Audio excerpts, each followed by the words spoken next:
आपको और संपूर्ण देशवासियों को नशा मुक्त पंजाब और नशा मुक्त भारत कैसे बने, इसके लिए पैदल यात्रा के लिए आप सब यहाँ पधार कर एक तरह से मुझे तो मान सम्मान दिया है। मैं आपको विश्वास दिलाता हूँ आपके सम्मान का एक एक शब्द का उपयोग और आपकी भावना का सम्मान मैं पूरी तरह से करूंगा। मैं चाहता हूं कि नशा मुक्त पंजाब और नशा मुक्त भारत अकेले सरकार और कानून नहीं बना पाएंगे। कानून अपना काम करता है, लेकिन जब तक जन जागरण नहीं होता, जनता नहीं जुड़ती और विशेष करके माताएं बहनें, तब तक इस समस्या का निदान नहीं हो सकता। वैसे तो पंजाब में बहुत वर्षों से लोग प्रयत्न कर रहे हैं, अलग अलग अपने अपने तरीके से। कोई हमने पहली बार शुरू किया हो ऐसी बात नहीं। कई संगठन, कई धर्मगुरु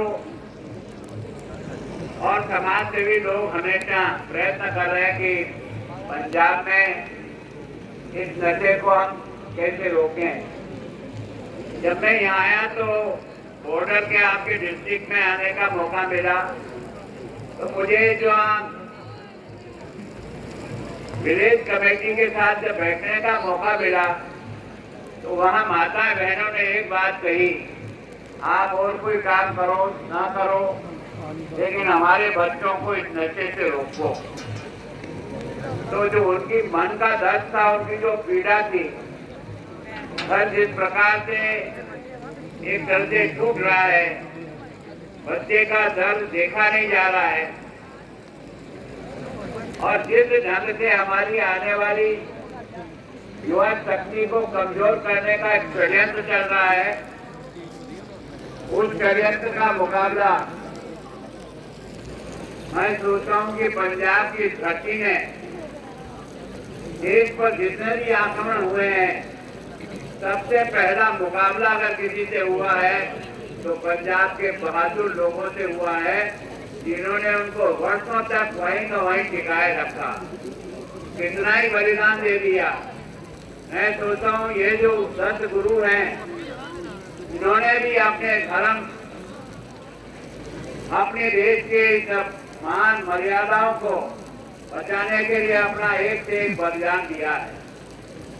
दुनिया का कोई व्यक्ति सोच नहीं सकता कि एक धर्म गुरु आरे से चीरा जा सकता है, लेकिन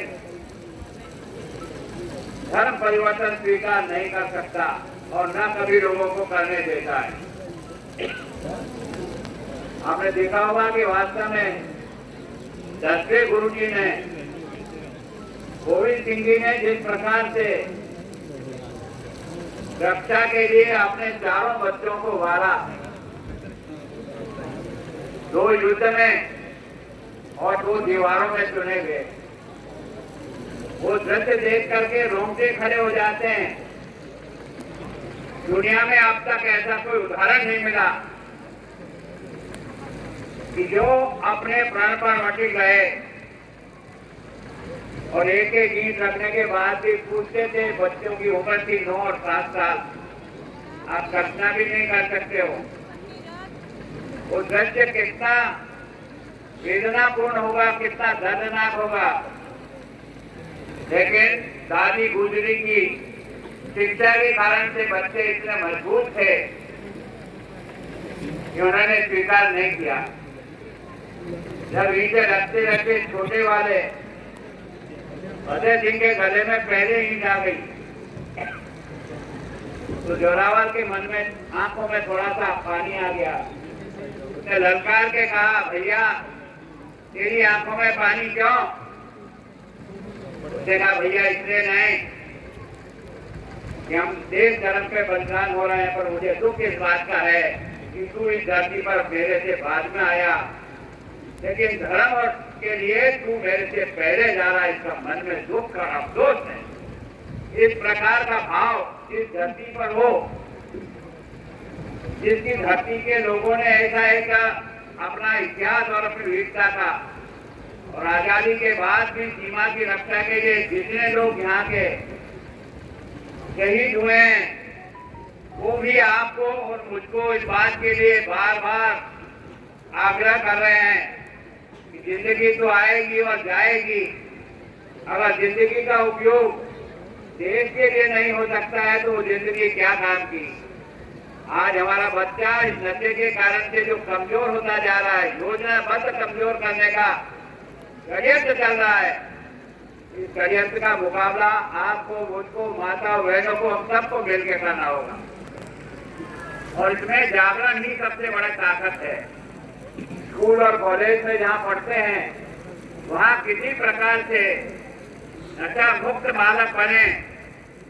आज की तारीख में आपको और मुझको ये देखकर दुख होता है कि लड़के नहीं, अब तो लड़कियां भी उसके कारण से एडिक्ट हो रही है।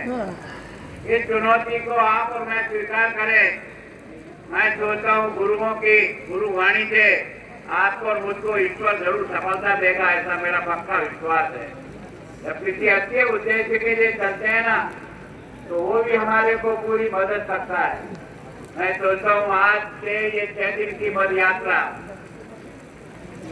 आप देखा होगा यहाँ बाबा नानक डेरा से हम आज प्रारंभ कर रहे हैं, और अमृतसर के जलियांवाला बाग में जहाँ देश की आजादी की लड़ाई लड़ने वाले लोगों ने अपनी शहादत की है, तो मैं सोचता हूँ देश की आजादी के लिए शहादत देने वाले उन शहीदों को भी हम नमन करेंगे।